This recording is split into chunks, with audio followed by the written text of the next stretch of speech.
Sugar, BP, cholesterol, thyroid இந்த 4 நோய்க்கும் மாத்திரை சாப்பிடக்கூடியவங்க மட்டும் இந்த வீடியோ இருக்கா கடைசி வரைக்கும் கண்டிப்பாக பாருங்கள். ஓகேவா? இந்த உலகத்தில் சுகருக்கும் ப்ரெஷருக்கும் மாத்திரை மட்டும் போட்டதுனால யாருக்கா சரியா இருக்கா? நம்மகிட்ட ஒரு பெரிய மூட நம்பிக்கை, ரைஸ் சாப்பிட்டதுனால தான் சுகருக்கு மாத்திரை, ரைஸ் சாப்பிட்டதால தான் இன்சுலின் போட்டுட்ருக்கோம் அப்படின்னு. அப்படி தானே? நான் ஒரு கேள்வி கேட்குறேன், பதில் சொல்லுங்கள். வட இந்தியாவில் அவங்க ரைஸ் சாப்பிடவே மாட்டாங்களே. வட இந்தியாவில் எத்தனை பேர் சுகருக்கு மாத்திரை போடுறாங்க? எத்தனை பேர் இன்சுலின் போட்டுட்ருக்காங்க? சொல்லுங்கள்.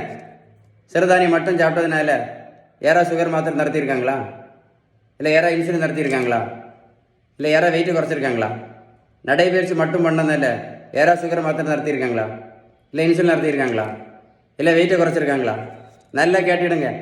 1 கிலோமீட்டர் நடைபயிற்சி பண்ணினா கூட 40லேருந்து 50 கேலரி மட்டும்தான் இருக்க முடியும். அதில் நடைபயிற்சி மட்டும் பண்ணி எந்த மாத்திரையும் நடத்த முடியாது. வெயிட்டு கண்டிப்பாக குறைக்க முடியாது. ஒரு பேப்பரில் எழுதி வச்சுக்கிடுங்க. கரெக்ட் தானே? வெந்தயம், ஆவாரம்பூ, மூக்கரட்டை கீரை, என்னது சிறு குறிஞ்சான் பொடி, மூக்கரட்டை கீரை, சிறு குறிஞ்சான் பொடி, கொய்யாயில, மாங்காயில, கிரீன் டீ, கரிஞ்சீரகம், கருவேப்பிலை, நெல்லிக்காய் ஜூஸ், நாவல் பழம், இது எல்லாமே நல்லது தான். நான் என்ன கேட்குறேன், இதை சாப்பிட்டதுனால யாரா சுகர் மாத்திரை நடத்தியிருக்காங்களா? இல்லை யாரா இன்சுலின் நடத்தியிருக்காங்களா? சுகருக்கு ஒரு மாத்திரை போட்டுட்டு இருந்த பேஷண்ட்டு சுகருக்கு மட்டும் 4 மாத்திரை இருக்கும். மாத்திரை மட்டும் போட்டுட்டு இருந்த சுகர் பேஷண்ட் இப்போ இன்சுலினும் சேர்ந்து வெந்தயம், கருவேப்பிலை, கரிஞ்சீரகம், மாங்காயில, கொய்யாயில, நாவல் பழம், சிறுதானியம், நடைபயிற்சி. நல்லா கேட்டுடுங்க. மருத்துவத்தோட ஸ்டாண்டர்ட் புத்தகம் ஹாரிசன். அந்த புத்தகம் என்ன சொல்ல தெரியுமா?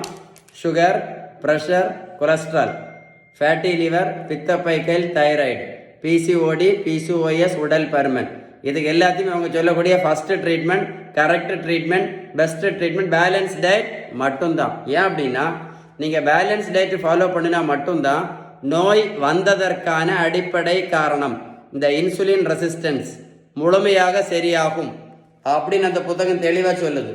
நீங்கள் பேலன்ஸ் டயட் ஃபாலோ பண்ணாமல் மாத்திரை இன்சுலின் மட்டும் போட்டுட்டு இருந்தீங்கன்னு வைங்களேன், இந்த மாதம் கூடும், அடுத்த மாதம் குறையும், அடுத்த மாதம் கூடும், இந்த மாதம் குறையும், இன்னும் 50 வருஷம் இதே மாத்திரையை நீங்கள் போட்டாலும் நோய் கண்டிப்பாக முழுமையாக குணம் அடையாது அப்படின்னு இந்த புத்தகம் தெளிவாக சொல்லுது. புத்தகமே சொல்லியாச்சே. அப்புறம் பேலன்ஸ் டயட் ஃபாலோ பண்ணாமல் வேற வழியே கிடையாது. வேற வழி கிடையாது. நமக்கு புரிஞ்சிருக்கோம் நினைக்கிறேன். பேலன்ஸ் டயட்டை பற்றி ஏதாவது சந்தேகம் இருந்தால் கண்டிப்பாக என்ன பண்ணுங்க, இந்த நம்பரில் கால் பண்ணி பேசுங்க.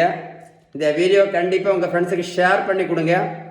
வெரி இம்பார்ட்டன்ட் வீடியோ, முக்கியமான வீடியோ. சேவ் பண்ணி வைங்க, அப்போ தான் உங்களுக்கு புரியும். ஒரு கூட கேளுங்க.